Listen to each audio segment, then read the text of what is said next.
Okay, finishing up here on our series of lectures on Rome. This one showing you some architecture and art, some things from Rome.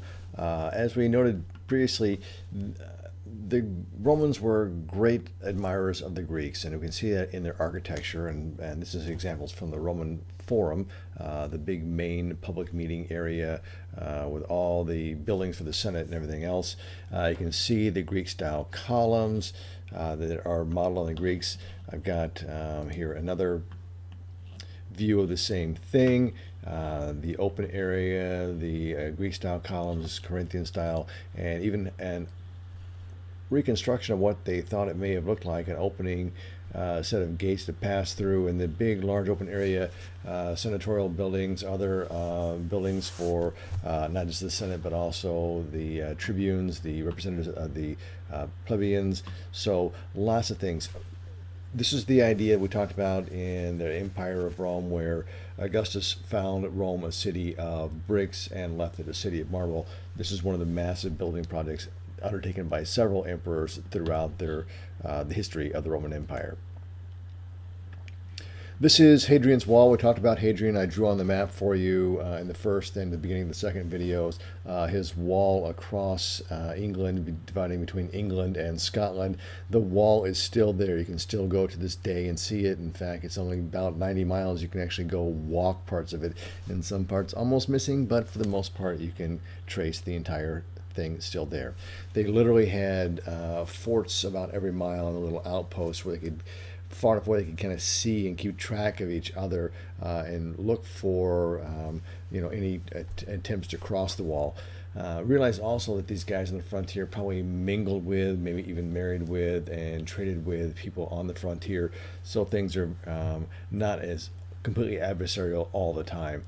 And I remember, you maybe remember also, I told you the fact that we could get a letter from way out here on the frontier back to Rome in about a week. Okay, while they were great admirers of Greek architecture and their style of columns and that 2-to-1 golden mean ratio that the Greeks used, they also add something to architecture, and this is arches and domes. Okay, an arch is a curving structure which can help support weight by taking the weight up here at the top and dispersing it down the legs to the bottom this way. The top of the arch, this is called the keystone. Add several arches together, you get what then is called a barrel vault, and from there also you take two vaults and run them into each other, and where they come together they form a cross vault. And if you take a arch like this and sort of spun it on its axis, so at a point coming right through the keystone here, you would end up with a dome. Romans become some great builders of Rome, and some of the oldest examples of domes date back to the ancient Romans. Here is our Colosseum, and I'll show you various examples of the Colosseum, size-wise and picture-wise, and get some information on it a little bit. You can see several stories tall here. I believe was 1, 2, 3, 4 stories tall completely. And the center actually sort of is below ground level, and this is actually areas that were below what would be the stage area of the Colosseum. You can see a little bit of that right down in here. Again, this use of columns but arches as well to build the entire building. Let me expand this one to kind of show you a little bit. You can see the continuous sets of arches. This is what this interior style would be. This is sort of the interior, then this would be sort of like aisleways and aisleways, and this is the facade on the outside with the Greek style. This style with the more brick is what we later refer to as Romanesque style architecture. As the Middle Ages began and we started building things again, this is a Romanesque style. When they start getting into a new style later on, much higher and a different type of arch, that will be referred to as a Gothic style. Okay, our Colosseum, just so you know here, let me expand that just a little bit for view time. This is built from AD 728 to 80. This is an oval. It's not a circle. It combines two Greek-style amphitheaters, which weren't complete semicircles, and so our end result is here a sort of oval-shaped, built by the Emperor Flavian. We would see gladiators fighting in there, which we all know probably most common thing for people to remember from that time period.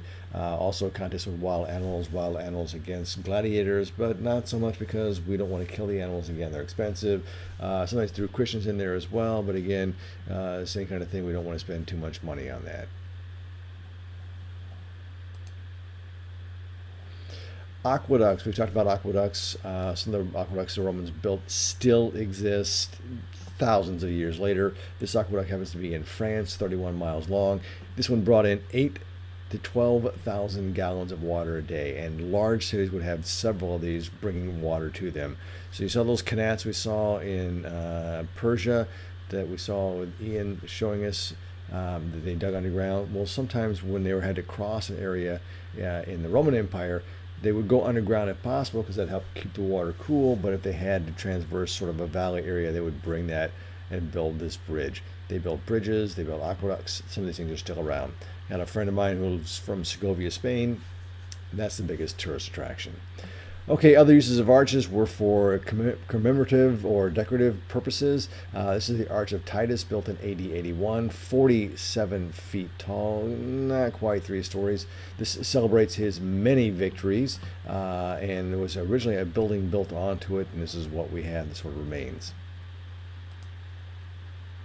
This is Constantine's Arch, the builder of Constantinople. He goes not for just 1, but for 3, commemorating all of his victories. And I forget which panel, one of these panels is commemorated to decorate that idea where he paints the crosses on the men's shield and they win the victory.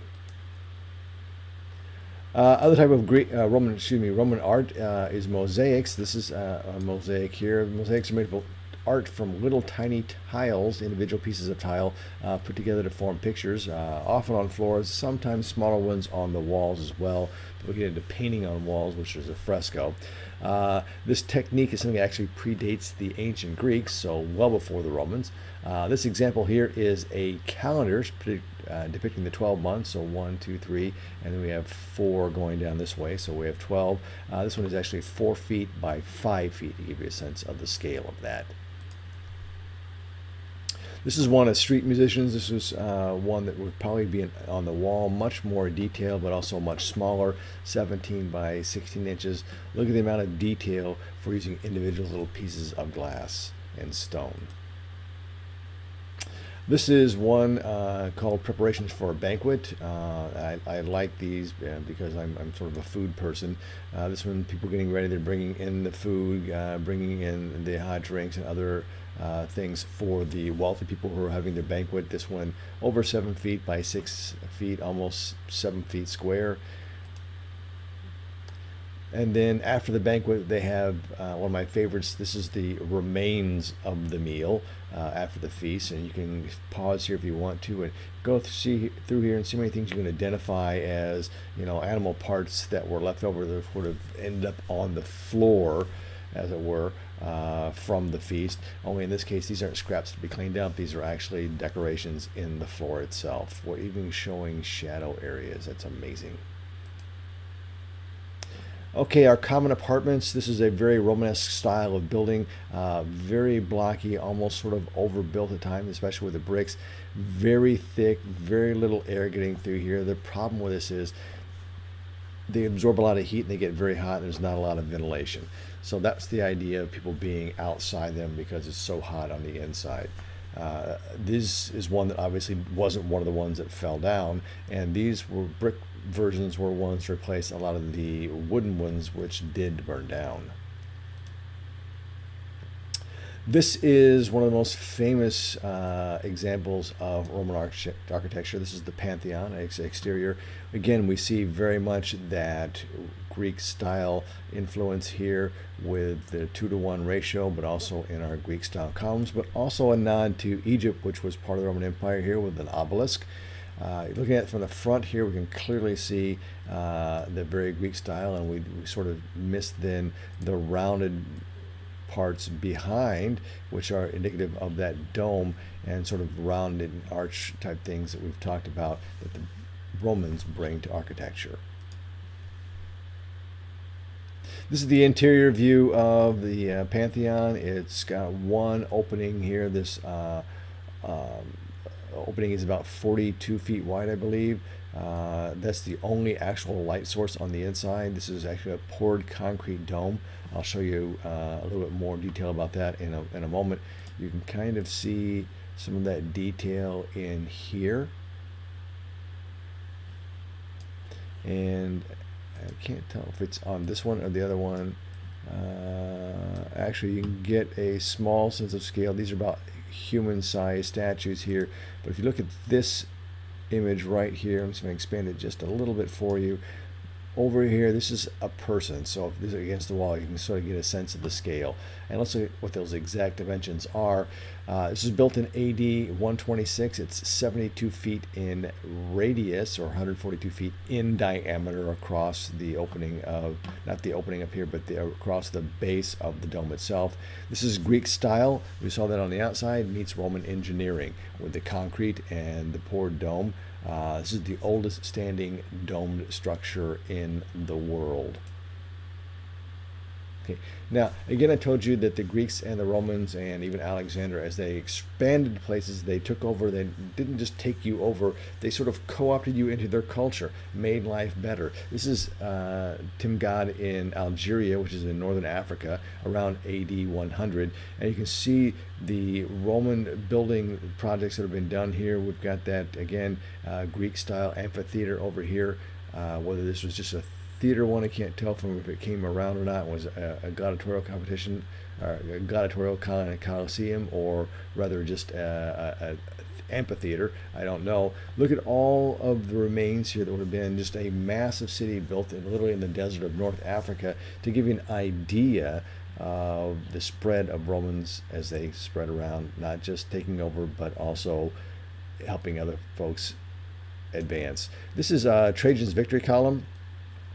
This is sort of the idea of an obelisk from Egypt influence, but instead of being in that, you know, four-sided obelisk shape, this is a column sort of playing on the idea of celebrating my victories instead of an arch. What he's doing here, this is 125 feet tall. It's in Rome.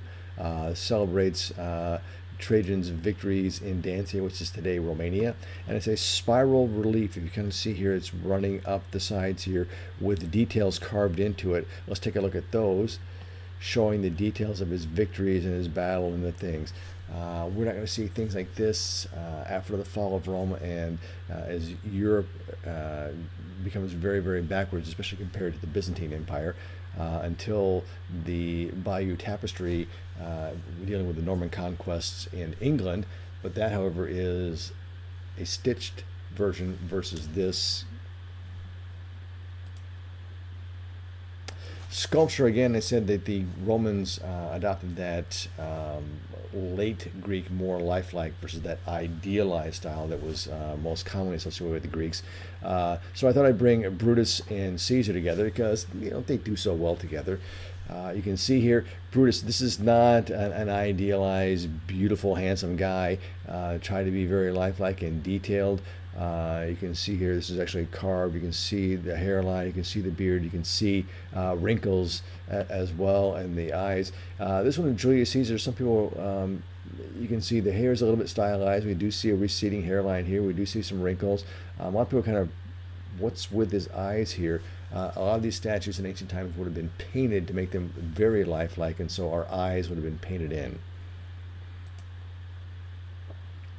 This is sort of, again, that realistic style that happens later versus what happens later with sort of a nod back to the Greco style, that earlier Greek style that was sort of more, what I want to say, more idealized than realistic. So we get the realistic over here. Look at the folds in the toga, how realistic this is, versus over here it's a little more simplified.